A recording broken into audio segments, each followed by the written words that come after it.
A lot of people excuse themselves by saying they did something awful as a means to avenge some slight or other, but usually when you look at it the slight is very small. I would be lying if I said Buffy St. Clair had ever done anything specifically to slight me, but her very existence bugged me. Maybe it was plain, unalloyed jealousy, or maybe I am just a self-defining evil genius. She was beautiful. The sort of woman everyone wants to be or have. The sort of woman even someone who doesn't really like women who cite as an example of perfection. Glossy, naturally honey blonde hair, gleaming teeth, skin that was glowing with health. Not a blemish on her.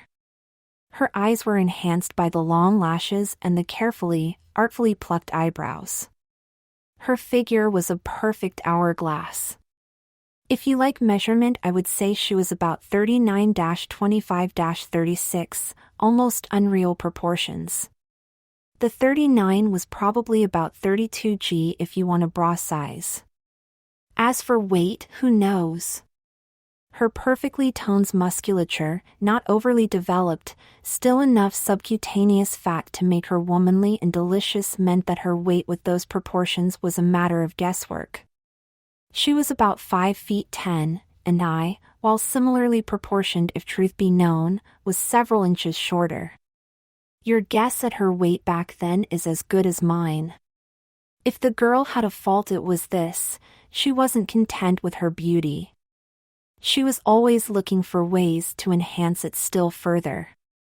I professed to be her friend, had known her since we were both preteen pageant contestants, yet she always seemed to be queen to my second runner-up.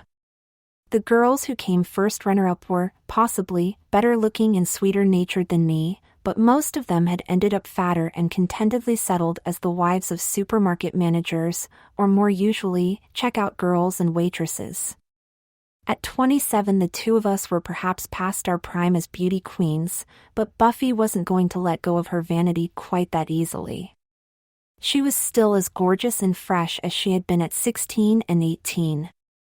She would almost certainly still be looking spectacular at 50 if she hadn't been quite as trusting in her friends.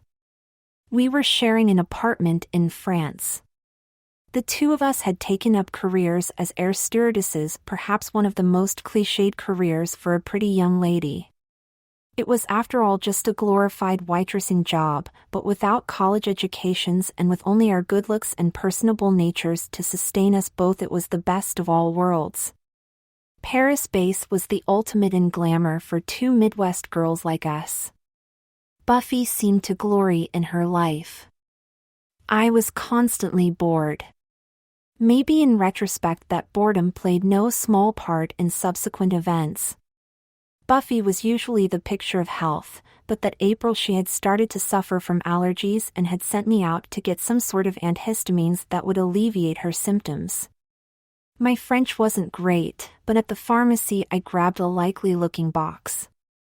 It was within Buffy's budget and looked like it would do the job.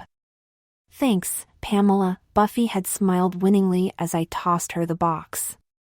It came with a huge leaflet, which Buffy immediately discarded without reading. Her French was not great, so she wouldn't have understood much of it anyway. I kept it and stashed it in a drawer, just in case. I had no trouble with languages. I am gifted in tongues. Buffy took 2 of the pills and neither of us though know more about it. A few weeks later on a flight to New York, Buffy seemed concerned. She called me into the galley just after the safety announcements, whispering, "Pamela, does my chin look different to you?" she asked, concerned. I squinted at her. Now she came to mention it did seem a little puffier than usual. I also noticed a few tiny black hairs. This didn't surprise me. I have very dark hair and have had a slight problem with stray hairs ever since I can remember. It had never occurred to me that Buffy was anything but a natural blonde, but maybe this proved otherwise. I couldn't help but gloat a little at the discovery. "No, I can't see anything different," I lied. Anything that stopped the girl being quite so perfect was fine by me. I think I've put on weight, she said. Really? As I said, I had no idea what weight she was anyway. Probably just water retention. Haven't you had that before? She nodded in no. It figured. So perfect even the usual maladies of mortal women were alien to her. I assured her there was nothing to worry about. It seemed to assure her, and the rest of the flight went by without incident. A few days later I was up getting breakfast. Buffy hadn't yet woken, which was unusual as it was past 10 a.m. She wasn't a clubber and despite always getting her 8 hours of sleep, was usually up before 8 a.m., ready for her morning gym visit and a healthy, well-balanced breakfast. She emerged from her room, still not fully dressed, hair slightly mussed, looking a little bleary-eyed. Most people would still look at her and see perfection, but for Buffy she looked rough. She said nothing, but opened a cupboard and took out some of her antihistamines, swallowing them down with a very large glass of milk. Allergy season must be really harsh this year, she complained. These pills are barely making a dent in how I feel. I made noises of sympathy, but didn't have time for much else. I had a flight to catch. Buffy had 2 weeks vacation, which she had chosen to spend in Paris, alone. Off I went, saying goodbye to my roommate and wishing her a great vacation. Yeah, bon voyage yourself, she said wearily. I was going to be traveling almost non-stop for the next 3 weeks, and I was looking forward to seeing a bit of the world. 3 weeks later I was feeling exhausted but content. I had been offered a promotion that meant I would be based at the airport, which suited me as it was more money and I had started to grow weary of air travel. I arrived home ready to share my news with my roommate. Hey, guess what? I called as I came in. The figure on the coach turned around. Buffy looked really rough. Oh, no, are you ill? I said. It was a bit of a shock seeing her. Her hair was dull, her skin had started to break out. She had clearly put on weight. No, not ill. Just a bit tired, Buffy smiled, getting up. She seemed not to realize what a mess she looked. Have you even left the house? I asked. Yes, of course. She said brightly. At least, yes, I went somewhere a few days ago, I think. She checked her phone. Oh goodness, is that the date? You're right, I haven't been out in a while. Didn't notice. You left the fridge so well stocked I haven't really needed to go out to eat, and time just drifted. I quickly checked the fridge, freezer, and cupboards. She had seemingly eaten everything in the house, and she was right, there had been a lot of food. While looking in the cupboard, I came across the leaflet from the antihistamines. I glanced at it. Sure enough, side effects included lethargy, weight gain, apathy, confusion, excessive hair growth, hair loss, muscle distribution, and hormonal disturbances. It said such side effects were rare, but it looked as though Buffy was suffering from several of them. I decided on the spur of the moment not to tell her. I suppose it was kind of all my fault from there on in. I bought more groceries to replace those Buffy had got through. If anything, I overstocked. I also bought more of those antihistamines. Research on the internet seemed to suggest many people felt their whole metabolism had been altered by the pills.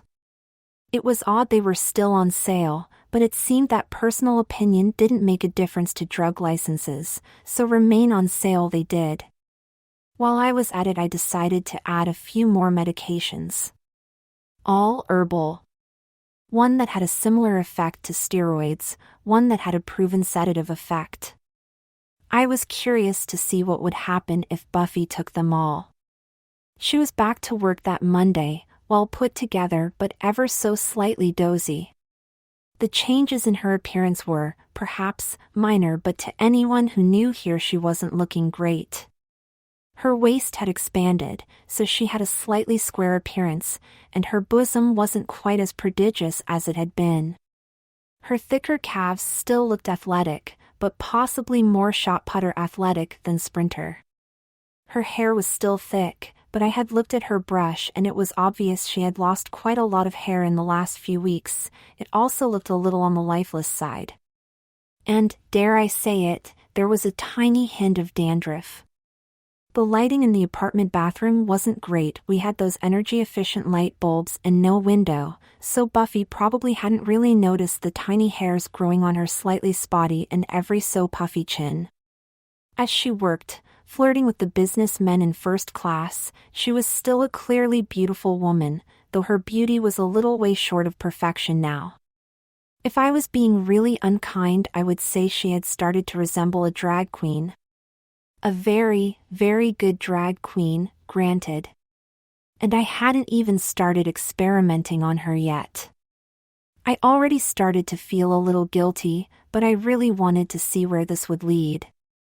A week or two later her appearance had started to really change. She was called into the personnel office to have a chat. An hour later she emerged, teary-eyed. "They fired me," she howled. I hugged her, like the good friend I was pretending to be. "What am I going to do? I don't want to go back home in disgrace." "Hey, you can stay in Paris," I assured her. "Two can live as cheaply as one, and I am sure you can find a job here anyway." I doubted it. Her French was rudimentary at best and her work ethic was already shot from the side effects of the antihistamines. So, I got to work. I didn't even have to do much. Just provide the pills and the food. I had even started stocking up on alcohol, and beer in particular. I rarely drank, and until recently neither had Buffy. There was really nothing in this for me, except, if I am honest, a slight thrill, maybe a bit sexual, at seeing her change. At first it was fairly slow. Her weight continued to go up, or it looked as if it did to me. She rarely left the house if changed out of her pajamas and robe, but the hourglass figure very soon changed to boxy. Her hair was a lot thinner. So much so that even she, in her apathetic state, noticed after a few weeks. I offered to trim it for her. "It's probably just the time of the year," I assured her. "It looks fine, but I could get rid of some of those split ends if you want." She agreed, so there I was, scissors in hand, and a clippers on standby should the need arise. "Hey, you know what's cute and really in right now?" I said casually while taking off just an inch short hair. "You could really pull it off with your bone structure." Her bone structure was still amazing, but it was a little hidden by the increasingly square and puffy jawline. "Change is good," Buffy said dreamily. One of the side effects of the herbal sedative was suggestibility, apparently. "Do it!" My hair-cutting skills were negligible, but I did my best to tidy up the mess her hair had become, and if I do say so myself, I did a pretty good job if the recipient of the cut had been a middle-aged, balding businessman. "Oh my goodness, you look so adorable," I lied. Buffy believed me and didn't even ask for a mirror. She just asked for a beer and a bag of chips and laid out on the couch for a nap in front of the TV. I looked at the sleeping girl. She was still sort of good-looking, but no beauty queen now.